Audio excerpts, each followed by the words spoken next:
Friends, आज की video में हम पढ़ने वाले हैं 2024 का मोस्ट इंपॉर्टेंट और ट्रेंडिंग टॉपिक का नाम है CAA, जिसका फुल फॉर्म क्या होता है? नागरिकता संशोधन अधिनियम। इंग्लिश में बोलेंगे सिटीजनशिप अमेंडमेंट एक्ट। इस टॉपिक से रिलेटेड मोस्ट इंपॉर्टेंट क्वेश्चन इस वीडियो में लेकर आया हूं। मैंने आपके लिए सभी क्वेश्चन सिलेक्टेड और इंपॉर्टेंट लिए हैं। अगर आप किसी भी एग्जाम की तैयारी कर रहे हो, ये वीडियो आपके लिए काफी ज्यादा यूजफुल रहने वाला है। फ्रेंड्स, हम पहले थ्योरी से समझते हैं कि CAA यानी कि नागरिकता संशोधन अधिनियम क्या है। ठीक है, उसके बाद हम क्वेश्चन लगाएंगे। अगर आप ये पूरा वीडियो देख लेते हो फ्रेंड्स, एग्जाम में आपको बहुत ज्यादा हेल्प मिलने वाली है मेरी इस वीडियो से। तो चलिए हम शुरू कर लेते हैं। सबसे पहले हम ये जान लेते हैं कि CAA क्या है, यानी कि नागरिकता संशोधन अधिनियम क्या है। नागरिकता संशोधन अधिनियम के लागू होने पर 3 पड़ोसी मुस्लिम देश पाकिस्तान, बांग्लादेश और अफगानिस्तान से आए उन लोगों को भारत की नागरिकता मिल जाएगी जो दिसंबर 2014 तक किसी न किसी प्रताड़ना का शिकार होकर भारत आए। इसमें गैर मुस्लिम माइनॉरिटी हिंदू, सिख, बौद्ध, जैन, पारसी और ईसाई शामिल हैं। मतलब फ्रेंड्स, आपको यहाँ पे ये चीज समझ आई कि यहाँ पे ना किसी से भी नागरिकता वापस ली नहीं जाएगी, बल्कि नागरिकता दी जाएगी। नागरिकता किनको दी जाएगी? मुस्लिम माइनॉरिटी को छोड़कर हिंदू, सिख, बौद्ध, जैन, पारसी और ईसाई, मतलब इन धर्मों को नागरिकता दी जाएगी। ध्यान रखना, इसमें मुस्लिम, गैर मुस्लिम को नहीं शामिल किया गया, मतलब इसमें मुस्लिम माइनॉरिटी को नहीं, यानी कि मुस्लिम अल्पसंख्यक को नहीं शामिल किया गया है। ठीक है, और ये किन देशों की बात हो रही है? जो भारत की जो 3 पड़ोसी देश है ना, जहाँ पे मुस्लिम बहुत ज्यादा है, मतलब मुस्लिम मेजोरिटी में है, वहां पे जो माइनॉरिटी है हिंदू, सिख, बौद्ध, जैन, पारसी और ईसाई, इनको नागरिकता दी जाएगी। ठीक है, आगे हम डिटेल में समझते हैं। पिछले कानून के मुताबिक किसी भी व्यक्ति को भारतीय नागरिकता लेने के लिए कम से कम 11 साल भारत में रहना अनिवार्य था। नए कानून के तहत 2014 के बाद आने वाले व्यक्ति को लगातार 6 वर्षों तक भारत में रहना अनिवार्य होगा, तभी उसे भारत की नागरिकता दी जाएगी। और जो व्यक्ति अभी अभी भारत आया है, उसे 5 वर्षों तक भारत में रहना होगा। इससे पहले यह प्रावधान 11 वर्षों का था। फ्रेंड्स, मैं आपको बिल्कुल सिंपल लैंग्वेज में समझाता हूँ। देखो, इसमें ये बात कही गई है कि अगर कोई भी जो अल्पसंख्यक है, ठीक है, मुस्लिम को छोड़कर 2014 से पहले अगर भारत आया है, उसे तो आसानी से नागरिकता मिल जाएगी। लेकिन कोई भी अल्पसंख्यक मुस्लिम को छोड़कर इन 3 देशों से 2014 के बाद अगर आया है, तो उसे 6 वर्षों तक भारत में रहना होगा, उसे भारत की नागरिकता दे दी जाएगी। और जो व्यक्ति हाल फिलहाल में आया है ना भारत में इन 3 देशों से मुस्लिमों को छोड़कर, उसे 5 वर्षों तक भारत में रहने पर नागरिकता मिल जाएगी। पहले क्या था? 11 वर्ष रहने पड़ते थे। तो मतलब फ्रेंड्स, आपको ना देखो, सब कुछ समझ आ गया। पहली बात आपको ये समझ आई कि किसी से नागरिकता नहीं ली जाएगी, ठीक है, बल्कि नागरिकता दी जाएगी। किनको दी जाएगी?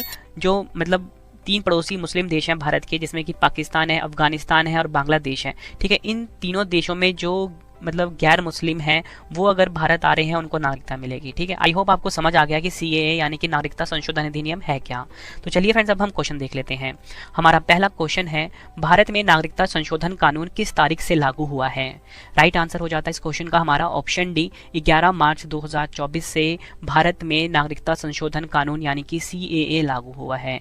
अगला क्वेश्चन है हमारा, CAA का पूर्ण रूप क्या होता है? राइट आंसर हो जाता है ऑप्शन सी, उपयुक्त दोनों, यानी कि नागरिकता संशोधन कानून हिंदी में होता है और इंग्लिश में होता है सिटीजन अमेंडमेंट एक्ट। अगला क्वेश्चन है हमारा, नागरिकता संशोधन अधिनियम संसद में कब पारित किया गया था? राइट आंसर हो जाता है ऑप्शन बी, 11 दिसंबर 2019 को। 11 दिसंबर 2019 को नागरिकता संशोधन अधिनियम संसद में पारित किया गया था। नेक्स्ट है हमारा क्वेश्चन, नागरिकता संशोधन अधिनियम 2019 का उद्देश्य क्या है? राइट आंसर हो जाता है ऑप्शन सी, अफगानिस्तान, बांग्लादेश और पाकिस्तान के उत्पीड़ित अल्पसंख्यक समूह को नागरिकता देना, मुस्लिम को छोड़कर। नेक्स्ट है हमारा क्वेश्चन, CAA इनमें से किस पर लागू नहीं होता है? राइट आंसर हो जाता है इस क्वेश्चन का हमारा ऑप्शन सी, भारतीय नागरिकों पर CAA जो है ये लागू नहीं होता है। नेक्स्ट क्वेश्चन, नागरिकता का संबंध भारतीय संविधान के किस भाग से है? राइट आंसर हो जाता है इस क्वेश्चन का हमारा ऑप्शन बी, भाग 2 से। ठीक है, ये आपको ध्यान रखना है, भाग 2 से नागरिकता का संबंध है। और अगर अनुच्छेद की बात करें, अनुच्छेद 5 से 11। नेक्स्ट है हमारा क्वेश्चन, नागरिकता संशोधन अधिनियम 2019 के तहत भारतीय नागरिकता के लिए भारत में लगातार 11 वर्ष रहने की सीमा को घटाकर कितने वर्ष कर दिया गया है? राइट आंसर हो जाता है ऑप्शन ए, 5 वर्ष। नेक्स्ट है हमारा क्वेश्चन, CAA कानून को संविधान की किस अनुसूची के तहत आने वाले 4 राज्यों में लागू नहीं किया गया है? आंसर हो जाता है इस क्वेश्चन का हमारा ऑप्शन बी, अनुसूची 6। ये आपको ध्यान रखना है। अनुसूची 6 में शामिल राज्य कौन कौन से हैं? असम, त्रिपुरा, मेघालय और मिजोरम। इसके अलावा ILP यानी कि इनर लाइन परमिट वाले राज्य जैसे अरुणाचल प्रदेश, नागालैंड, मिजोरम और मणिपुर में भी CAA को लागू नहीं किया गया है। अगला क्वेश्चन है, भारत में किस राष्ट्रपति द्वारा CAA कानून को पारित किया गया? राइट आंसर हो जाता है इस क्वेश्चन का हमारा ऑप्शन ए, रामनाथ कोविंद जी। हमारे देश के जो फ्रेंड 14वें नंबर के राष्ट्रपति थे, ठीक है, 14वें राष्ट्रपति हैं थे रामनाथ कोविंद, ठीक है, और इन्होंने ही कानून पारित किया था, ठीक है। अगला क्वेश्चन, CAA कानून कितने देशों पर लागू है? ऊपर आपको मैं बता चुका हूँ 3 देशों पर, और ये 3 देश कौन कौन से हैं? पाकिस्तान, बांग्लादेश और अफगानिस्तान। नेक्स्ट है हमारा क्वेश्चन, NPR का पूर्ण रूप क्या होता है? राइट आंसर हो जाता है इस क्वेश्चन का हमारा ऑप्शन सी, उपयुक्त दोनों। इंग्लिश में होगा नेशनल पॉपुलेशन रजिस्टर, हिंदी में होगा राष्ट्रीय जनसंख्या रजिस्टर। NPR को और समझते हैं।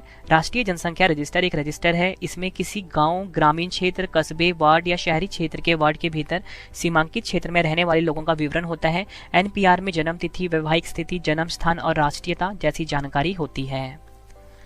नेक्स्ट है हमारा क्वेश्चन, NRC का पूर्ण रूप क्या होता है? राइट आंसर हो जाता है option A, national register of citizens. ये होता है NRC का फुल फॉर्म। अगर हम बात करें हिंदी में फुल फॉर्म क्या होता है, राष्ट्रीय नागरिकता रजिस्टर। इसके जरिए देश में अवैध रूप से रह रहे प्रवासियों की पहचान की जाती है। इसके अलावा लोगों से पहचान के दस्तावेज मांगे जाते हैं। असम में NRC लागू हुई है और ये पहला राज्य है जिसने NRC लागू करा है भारत में। नेक्स्ट क्वेश्चन, NPR किस नागरिकता अधिनियम के अंतर्गत आता है? राइट आंसर हो जाता है इस क्वेश्चन का हमारा ऑप्शन ए, नागरिकता अधिनियम 1955। ये आपको ध्यान रखना है। अगला क्वेश्चन, भारत में किस तरह की नागरिकता का प्रावधान है? राइट आंसर हो जाता है ऑप्शन ए, एकल। भारत में फ्रेंड्स आपको बताना चाहता हूँ एकल नागरिकता का प्रावधान है। अगला क्वेश्चन, कौन सा अधिनियम अवैध प्रवासियों को भारतीय नागरिकता प्राप्त करने से प्रतिबंध करता है? आंसर हो जाता है इस क्वेश्चन का हमारा ऑप्शन बी, नागरिकता अधिनियम 1955। नेक्स्ट है हमारा क्वेश्चन, किस राज्य में NRC सबसे पहले लागू हुआ है? आंसर हो जाता है ऑप्शन सी, असम।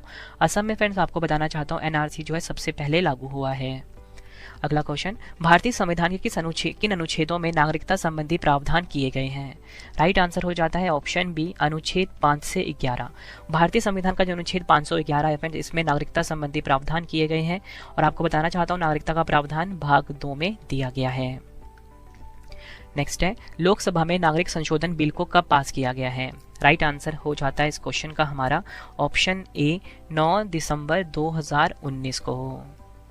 नेक्स्ट है हमारा क्वेश्चन, राज्यसभा में नागरिक संशोधन बिल को कब पास किया गया? राइट आंसर हो जाता है ऑप्शन ए, 11 दिसंबर 2019 को फ्रेंड्स राज्यसभा में नागरिक संशोधन बिल को पास किया गया है। अगला क्वेश्चन, भारत में प्रवासियों को अब 11 साल की बजाय कितने साल रहने पर नागरिकता मिल जाएगी? आंसर हो जाता है ऑप्शन ए, 5 साल। याद रखना है 11 साल की बजाय 5 साल भारत में प्रवासियों को रहने पर अब नागरिकता मिल जाएगी। नेक्स्ट है, लोकसभा में नागरिक संशोधन बिल को किसने पेश किया? राइट आंसर हो जाता है ऑप्शन ए, अमित शाह। लोकसभा में नागरिक संशोधन बिल को फ्रेंड्स आपको बताना चाहता हूँ अमित शाह जी ने पेश किया है। नेक्स्ट है, नागरिक संशोधन बिल के अंतर्गत लोकसभा में कुल कितने वोट पड़े? राइट आंसर हो जाता है इस क्वेश्चन का हमारा ऑप्शन ए, 391। लोकसभा में पक्ष में कितने वोट पड़े? 311 और विपक्ष में कितने वोट पड़े? 80। अगला क्वेश्चन, नागरिक संशोधन बिल द्वारा किन देशों के अल्पसंख्यकों को नागरिकता देने का फैसला किया गया है?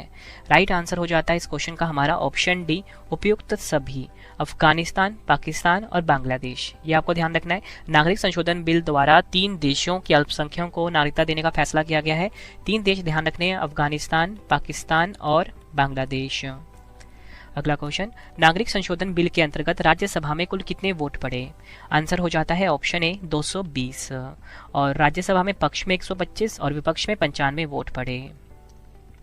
अगला क्वेश्चन, नागरिक संशोधन बिल कितने अल्पसंख्यक समुदाय को नागरिकता प्रदान करेगा? आंसर हो जाता है इस क्वेश्चन का हमारा ऑप्शन डी, 6 अल्पसंख्यक समुदाय कौन कौन से हैं? हिंदू, सिख, बौद्ध, जैन, पारसी और ईसाई। अगला क्वेश्चन, नागरिक संशोधन बिल के अंतर्गत किस तारीख से पहले भारत आए लोगों को नागरिकता प्रदान की जाएगी? आंसर हो जाता है ऑप्शन ए, 31 दिसंबर 2014। अगला क्वेश्चन, नागरिक संशोधन बिल के तहत प्रवासियों को नागरिकता किस प्रक्रिया से मिलेगी? आंसर हो जाता है ऑप्शन बी, देशीयकरण द्वारा नागरिकता। अगला क्वेश्चन, नागरिकता अधिनियम 1955 में कितनी बार संशोधन हो चुका है? आंसर हो जाता है ऑप्शन डी, 6 बार। कब कब? 1986, 1992, 2003, 2005, 2015 और 2019। अगला क्वेश्चन, भारत में नागरिकता किस तरह से मिलती है? आंसर हो जाता है ऑप्शन एफ, उपयुक्त सभी। जन्म के द्वारा नागरिकता, वंशानुक्रम, रक्त के आधार पर नागरिकता, देशीयकरण द्वारा नागरिकता, पंजीकरण द्वारा नागरिकता, क्षेत्र समविष्टि द्वारा नागरिकता। इन 5 तरीके से मिलती है भारत में नागरिकता। अगला क्वेश्चन, संविधान के किस अनुच्छेद में संविधान संशोधन के बारे में बताया गया है? आंसर हो जाता है ऑप्शन डी, अनुच्छेद 368। और आपको बताना चाहता हूँ भाग की बात करते हैं तो भाग 20 में बताया गया संविधान संशोधन, और किस देश से लिया गया है? दक्षिण अफ्रीका से। अगला क्वेश्चन है हमारा, किस देश ने नागरिकता की अवधारणा को अपनाया है? किस देश से नागरिकता की अवधारणा को अपनाया गया है? राइट आंसर हो जाता है राइट आंसर हो जाएगा इस क्वेश्चन का हमारा ऑप्शन डी, इंग्लैंड या बोलो ब्रिटेन या बोलो यूनाइटेड किंगडम। इस देश से नागरिकता की अवधारणा को अपनाया गया है हमारे प्यारे भारत में। फ्रेंड्स, ये वीडियो हो गई है कंप्लीट, ठीक है। अब आपके लिए 2 क्वेश्चन का टेस्ट है जिसका आंसर आप सभी ने कमेंट बॉक्स में देना है। तो पहला क्वेश्चन है, नागरिकता संशोधन अधिनियम 2019 के तहत भारतीय नागरिकता के लिए भारत में लगातार 11 वर्ष रहने की सीमा को घटाकर कितना कर दिया गया है? 4 ऑप्शन है आपके पास। और दूसरा आसान सा क्वेश्चन है, सीए कानून कितने देशों पर लागू है? 4 ऑप्शन है, आंसर कमेंट बॉक्स में देना, और आपने मुझे ना ये देशों के नाम भी बताने हैं, ठीक है, जो उसका सही आंसर होगा। ठीक है, वीडियो कैसी लगी है जरूर बताएं आप कमेंट बॉक्स में। तो चलिए फ्रेंड्स, अब हम मिलते हैं नेक्स्ट वीडियो में। Thank you and wish you all the best.